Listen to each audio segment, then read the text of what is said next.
Assalamualaikum, saya Cikgu Ira Zainuddin. Jadi pada hari ini kita akan belajar sains komputer tingkatan 5, bab 2 iaitu pangkalan data lanjutan. Okey. Kita akan belajar pasal ERD. Okey.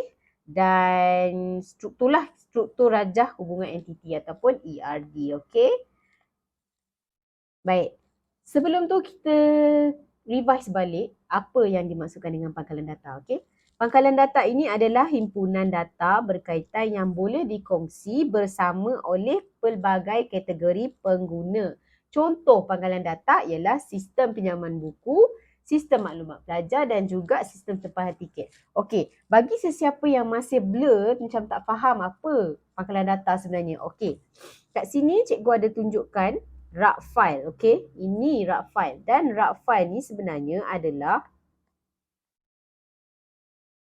pangkalan data. Sebenarnya rak file ni boleh dikatakan sebagai pangkalan data. Kenapa? Sebab dia ada pangkalan, ada tempat untuk menyimpan barang. Okey, menyimpan data. Data kita apa? Data kita file lah sebenarnya. Okey, file ini adalah entiti.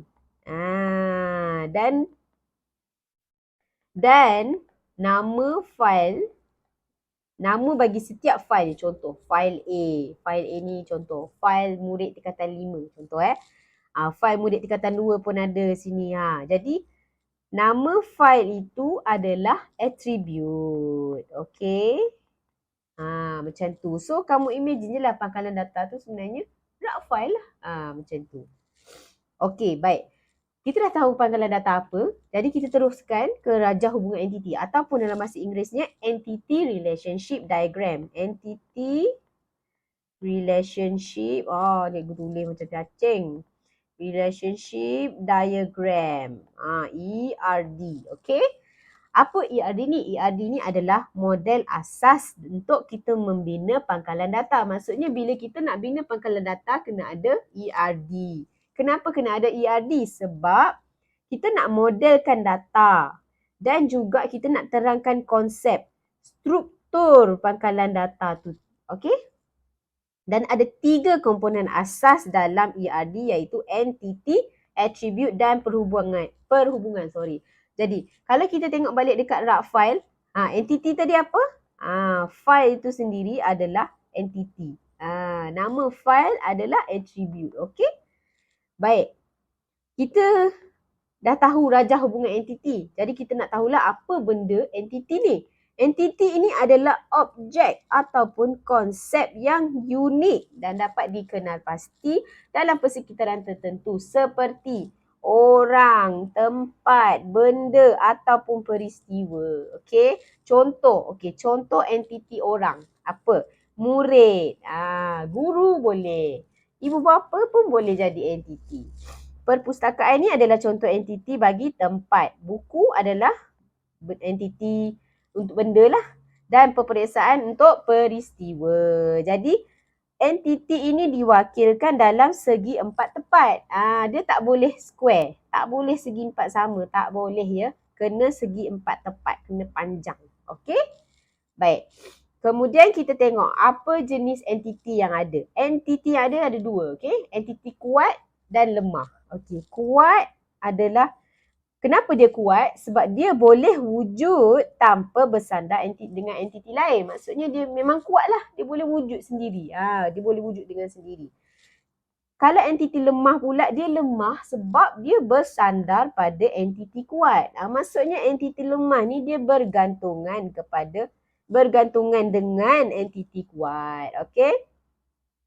Kemudian ini adalah contoh untuk entiti lemah. Okey, kamu tengok buku adalah entiti lemah. Kenapa? Sebab buku ini hanya akan wujud apabila ada murid. Kalau tak ada murid, buku tak boleh wujud. Maksudnya, by the way, cikgu lupa nak cakap. Kita baca macam ni baca kiri ke kanan. Untuk sini lah, untuk contoh yang ni kita baca daripada kiri ke kanan. Okey? Sorry. Okey. Murid mempunyai buku. Tak boleh kan kalau buku mempunyai murid. Tak boleh kan? Jadi buku ini adalah lemah. Entiti yang lemah. Jadi bila dia lemah, awak kena ingat bila lemah entiti ni kita letak pagar kat luar. Supaya dia jadi lebih kuat. Gitu. Jadi entiti lemah, macam mana kita nak identify identiti lemah. Macam mana nak identify? Dia ada pagar dekat luar. Okay. Hubungan kita wakilkan dengan diamond, bentuk diamond. Okay, tak apa. Sekejap lagi kita tengok hubungan macam mana. Jadi, hubungan ini lemah sebab buku hanya boleh wujud jika ada murid. Okay. Baik. Kemudian kita tengok pada attribute. Apa attribute ni? Attribute ini adalah ciri-ciri kepada entiti. Okay. Setiap entiti dekat muka bumi ni, kena ada attribute. Kena ada ciri-ciri. Okay. Ciri-ciri itu juga boleh dikatakan sebagai sifat lah. Okay. Yang memerihalkan. Yang memerihalkan tu maksudnya yang menerangkan sesuatu entiti. Maksudnya kita nak cerita pasal entiti tu, kita kena tahu attribute dia apa. Contoh. Contoh yang kita tengok tadi dekat file tadi rak file tadi. Ini pangkalan data. Rak file ni pangkalan data. Lepas tu kita ada entiti. Bila ada entiti, kita mestilah kena ada attribute. Sebab kita nak cerita pasal entiti. Satu lagi entiti, satu lagi attribute yang boleh kita nampak kereta. Kereta. Sekejap ya. Kereta. Tak ada dakwat lah pula. Kereta. Buat warna hitam lah. Okey, kereta ini adalah entiti. Okey. Apa attribute dia? Attribute dia adalah model ataupun nama kereta tu. Contoh.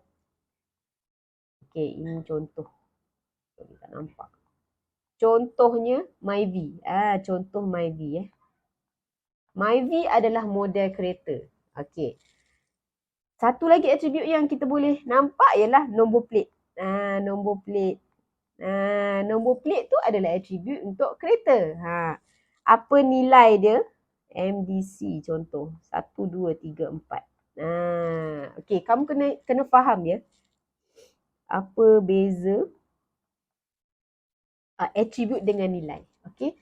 Kat sini kamu tengok. Ini adalah entiti. Okey. Ini entiti. Kereta adalah entiti. Attribute dia ada 2. Model kereta tersebut ataupun nombor plate. Ini, Myvi ini adalah nilai bukan attribute. Nilai kepada attribute model. Dan MDC 1, 2, 3, 4 adalah nilai kepada nombor plate. Kena beza kena tahu beza tu. Sebab attribute dengan nilai tu dia macam nampak macam serupa tapi dia tak sama sebenarnya. Okay? Satu lagi contoh entiti murid dan attribute dia nama. Setiap murid mesti ada nama kan? Mesti ada alamat. Kalau guru mesti ada nama juga dan mesti ada nombor kaki tangan. Gitu. Dan attribute ini kita wakilkan dalam bentuk bujur. Okay, bujur. Alright. Kemudian kita tengok jenis attribute. Ada 6. Attribute yang pertama adalah attribute mudah. Mudah sangat untuk kita buat. Macam tu je. Attribute mudah. Okay. Kalau bernilai tunggal, maksudnya dia hanya mempunyai satu nilai sahaja. Contohnya nombor kad pengenalan. Okey, yang kedua, attribute nilai gandaan. Gandaan, dah nama pun gandaan, mestilah lebih daripada 1. Maksudnya dia boleh mempunyai nilai lebih daripada 1. Contoh kemahiran. Seorang guru, entiti guru boleh mempunyai lebih daripada 1 kemahiran. Entiti, ini adalah entiti. Entiti yang kedua. Ini entiti yang pertama. Mempunyai lebih daripada 1 kemahiran. Jadi macam mana kita nak kenal? Okey, ganda. Ganda 2. 1, 2. Itu adalah attribute nilai gandaan. Attribute terbitan. Dia diwakilkan dalam bentuk dot, dot, dot. Dan dia terhasil berasaskan attribute lain. Maksudnya, contoh gaji tahunan. Gaji tahunan hanya akan wujud dengan adanya gaji bulanan. Okey? Dan yang kelima adalah attribute kunci. Attribute kunci adalah unik dan mesti ada garis ya. Seterusnya attribute komposit. Komposit bermaksud banyak. Lebih daripada 1. Dia maksudnya dia boleh dipecahkan. Dia bukan 1 je. Jadi kita tengok contoh adalah alamat. Alamat dia ada attribute lain pula lah. Contoh attribute lain bagi alamat ialah jalan. Nama jalan contoh jalan Laksmana. Macam tu. postcode 27030. Okey, itu adalah attribute composite. Okey. Kemudian kita tengok hubungan macam tadi saya cakap kan, hubungan antara entiti 1 dan entiti 2 ataupun entiti 1, 2, 3, 4 pun tak apa, boleh. Kita nak tahu apa hubungan entiti 1 dengan entiti 2 macam tu. Penyatuan antara entiti. Jadi hubungan boleh menunjukkan bagaimana dua entiti berkongsi maklumat dalam pangkalan data. Okey, hubungan ni kena ingat hubungan dilabelkan dengan kata kerja. Contoh kat sini, entiti guru mengajar murid. Mengajar adalah kata kerja. Okey, guru mengurus murid. Macam tu. Okey. Kemudian kunci primer. Primer ini adalah perdana. Maksudnya satu je. Dia unik lah. Dia atribut unik yang membezakan rekod dalam pangkalan data.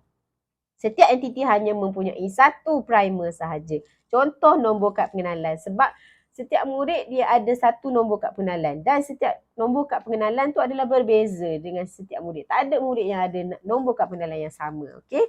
Dan kunci primer hendaklah digariskan. Oh, by the way, cikgu lupa. Hubungan tadi kita wakilkan dengan bentuk diamond ya. Okey, baik. Kekardinalan, cardinality dalam bahasa Inggerisnya adalah untuk menunjukkan hubungan dari segi kuantiti data. Maksudnya kita nak tengok berapa entiti 1 dengan entiti 2 ni ada berapa hubungan dia. Okey. Dan ada dua jenis, okey. Kekardinalan minimum dan maksimum. Seperti yang kamu tengok sini, minimum maksudnya ada satu entiti. Minimum satu. Gitu. Kalau maksimum dia boleh banyak, okey. Okey, baik. Kita tengok kat sini contoh hubungan kekardinalan. Ini kita baca daripada macam ni kiri ke kanan. Okey, minimum, yang ini minimum. Maksimum, yang ini maksimum, okey. Minimum dan maksimum data adalah satu. Maksudnya kalau kamu nampak line satu dekat sini, minimum satu. Maksimum satu, okey. Kalau yang ini, kita tengok. Okey, ni apa? Ni minimum. Ni minimum kan? Minimum belah kiri. Jadi, minimum satu. Minimum data adalah satu, sorry. Maksimum data adalah banyak. Banyak maksudnya ada lebih daripada satu. Okey. Kalau minimum data kosong, kita wakilkan macam ni lah. Kosong. Maksimum. Ini untuk maksimum. Okay, macam ni lah kiranya kamu tengok nampak lebih jelas. Kamu bahagi dua macam ni. Gitu. Kalau yang ini kosong. Minimum data kosong. Maksudnya boleh. Tak ada lah. Maksimum data adalah banyak. Jadi, ini, okey. Okey, ini adalah contoh ERD. Contoh ERD ada. Ini adalah entiti. Entiti kita wakilkan dengan segi empat tepat. Ini adalah hubungan. Okey, tengok nampak tak? Hubungan dia diamond. Lepas tu dia kata kerja. Okey. Dan ini adalah attribute. Nampak tak? Entiti ini ada attribute, nombor kod, nama pelajaran. Kalau murid dia ada attribute nombor kad pengenalan, nama dan juga alamat. Dan alamat, yang ini adalah entiti composite. Nampak tak alamat? Dia ada nombor jalan, dia ada bandar dan juga postcode. Okey. Jadi ini adalah contoh ERD yang simple yang boleh kamu faham. Jadi untuk topik ni dah habis. Okey. Terima kasih sebab tengok video cikgu. Kita akan sambung dekat video yang seterusnya nantilah. Tapi kalau ada apa-apa soalan, ada apa-apa yang tak faham, boleh tinggalkan dekat ruangan komen. Dan juga boleh follow cikgu, okay, dekat TikTok dan juga Facebook page. Ataupun kamu boleh tinggalkan je komen dekat bawah lah, okay, in the below section comment, okay. Alright, terima kasih. Bye.